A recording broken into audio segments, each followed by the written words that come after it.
നമസ്കാരം. ലോകമെമ്പാടുമുള്ള മോഹൻലാൽ ആരാധകർക്ക് ഇന്ന് ആഘോഷത്തിന് ദിവസമാണ്. അവർക്കിന്ന് ഇരട്ടി മധുരമാണ്. ഒന്ന് ദൃശ്യം 3 റിലീസാവുന്നു, മറ്റൊന്ന് ഇന്നാണ് ലാലേട്ടൻ്റെ പിറന്നാൾ, മെയ് 21. അങ്ങനെ ദൃശ്യം 3 രാവിലെ 8 മണിയുടെ ഷോ തന്നെ കാണാൻ പോയി. നിർത്തിയിടത്തും തന്നെയാണ് ഈ ഭാഗവും തുടങ്ങുന്നത്. കഴിഞ്ഞ സിനിമയിലുണ്ടായിരുന്ന അല്ലെങ്കിൽ കഴിഞ്ഞ 2 ഭാഗങ്ങളുണ്ടായിരുന്ന അതേ കഥാപാത്രങ്ങൾ തന്നെയാണ് ഈ സിനിമയിലുമുള്ളത്. ജോർജ് കുട്ടിയുടെ ജീവിത നിലവാരം ഓരോ സിനിമ കഴിയും തോറും അല്ലെങ്കിൽ ഓരോ ഭാഗം കഴിയും തോറും കൂടുതൽ മെച്ചപ്പെട്ടു വരികയാണ്. കഴിഞ്ഞ ഭാഗത്തിൽ അദ്ദേഹം ഒരു തിയേറ്റർ ഓണറൊക്കെ ആയിരുന്നെങ്കിൽ ഇത്തവണ അദ്ദേഹം ഒരു ഫിലിം പ്രൊഡ്യൂസർ കൂടി ആവുകയാണ്. അതും 100 കോടി ക്ലബിലൊക്കെ സ്ഥാനം നേടുന്ന ഒരു സിനിമ.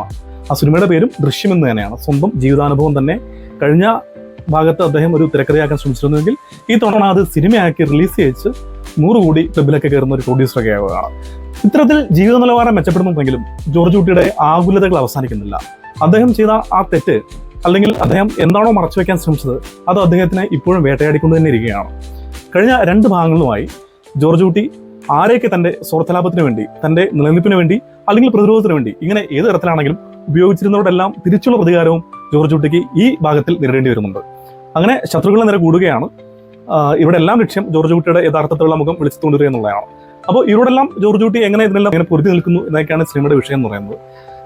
എവിടെയാണോ അവസാനിക്കേണ്ടത് അത്തരത്തിൽ അവസാനിപ്പിച്ച് 2ാം ഭാഗമാണ് ഉണ്ടായിരുന്നത്. അതുകൊണ്ട് തന്നെ 3ാം ഭാഗത്തിൽ ഇത് എങ്ങനെ തുടങ്ങണം, അല്ലെങ്കിൽ ഇത് ഒരു ട്വിസ്റ്റ് അല്ലെങ്കിൽ ഒരു ടേണൊക്കെ എവിടെ ഉണ്ടാവണം എന്നതിനെക്കുറിച്ചൊക്കെ എഴുത്തുകാരനും സംവിധായകനുമായ ജിത്തു ജോസഫിന് തന്നെ സംശയമുള്ളതായിട്ട് നമുക്ക് തോന്നും.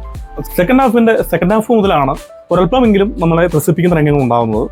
ചുരുക്കത്തിൽ പറഞ്ഞു വന്നാൽ ആദ്യ 2 ഭാഗങ്ങളുണ്ടായിരുന്ന ആ ഒരു ട്വിസ്റ്റോ ആ ത്രില്ലോ ഒന്നും നമുക്ക് ഈ 3ാം ഭാഗത്തിൽ അനുഭവപ്പെടുന്നില്ല. ജിത്തു ജോർജിന്റെ തനതായ ഒരു മേക്കിംഗ് ശൈലിയുണ്ട്.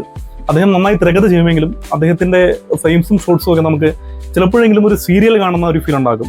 ഇത്തവണ അതിൽ മാറ്റമൊന്നുമില്ല. ആ ഒരു ഭാഗത്ത് ഇനിയും ഒരുപാട് പുരോഗമിക്കേണ്ടിയിരിക്കുന്നു ജിത്തു ജോസഫ് എന്നാണ് ചെയ്തത്. ചില ഭാഗങ്ങളൊക്കെ നമുക്ക് ഒരു സീരിയൽ കാണുന്ന പോലെയൊക്കെയുള്ള ഒരു ഫീലൊക്കെ വരുന്നുണ്ട്.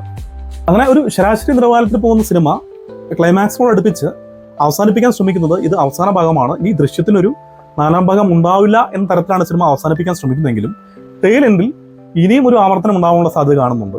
അതിൻ്റെ 4ാം ഭാഗം വരാനുള്ളൊരു സാധ്യത സൂചിപ്പിച്ചുകൊണ്ടാണ് ഈ സിനിമ അവസാനിക്കുന്നത്. പക്ഷേ ജിത്തു ജോസഫിനുള്ള എല്ലാ ബഹുമാനവും സ്നേഹവും നിർത്തിക്കൊണ്ട് തന്നെ പറയട്ടെ, ഇത് ഇവിടെ അവസാനിപ്പിക്കുന്നതായിരിക്കും എന്നുള്ളത്. കാര്യം ഇനിയും ഇത് വലിച്ചിട്ട് പോയി കഴിഞ്ഞാൽ ദൃശ്യത്തിൻ്റെ ആദ്യ 2 ഭാഗങ്ങൾ തന്ന ആ ഒരു സുഖം പോലും പ്രേക്ഷകർ മറന്ന് നിങ്ങളെ തെറി വിളിക്കുന്ന അവസരമായി പോകും. സീരിയസ് ആയിട്ട് എനിക്ക് അങ്ങനെയാണത് ഫീൽ ചെയ്യുന്നത്. എന്നിരുന്നാലും ഒരു തവണ കാണാനുള്ളതുകൊണ്ട് സ്കൂളെല്ലാം തുറക്കാൻ പോവുകയാണ്. അപ്പോൾ മോഹൻലാൽ ഫാൻസ് ഉൾപ്പെടെയുള്ള ഒരുപാട് ഫാമിലീസ് ഉള്ള ലോകമെമ്പാടുമുള്ള മലയാളീസ് എല്ലാം ഇവിടെ തിയേറ്ററിൽ തന്നെ പോയി കാണണം. അങ്ങനെ അത്ര മോശം പടമല്ല, പക്ഷേ വളരെ എക്സൈറ്റ് ചെയ്യിക്കുന്നില്ല. ഒരു വോ ഫാക്ടർ ഒന്നും നമുക്ക് പറയാനില്ല.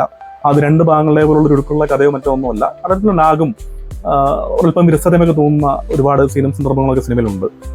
എന്ത് തന്നെയാണെങ്കിലും സിനിമയ്ക്ക് വിജയാശംസകൾ, പ്രിയപ്പെട്ട ലാലേട്ടന് പിറന്നാൾ ആശംസകൾ.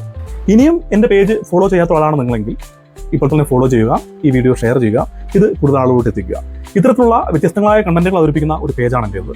സിനിമ, രാഷ്ട്രീയം, മതം, അങ്ങനെ ഏത് മേഖലയിലാണെങ്കിലും എൻ്റേതായിട്ടുള്ള തോന്നലുകൾ, എൻ്റേതായിട്ടുള്ള അഭിപ്രായങ്ങളൊക്കെ പങ്കുവയ്ക്കാനുള്ള ഒരു ഇടമായിട്ടാണ് ഞാൻ ഇവിടെ കാണുന്നത്. അപ്പോൾ തീർച്ചയായിട്ടും കൂടെ ഉണ്ടാവണം. വീണ്ടും ഒരു പുതിയ വീഡിയോയിൽ കാണുന്നവരെ ബൈ, താങ്ക് യു.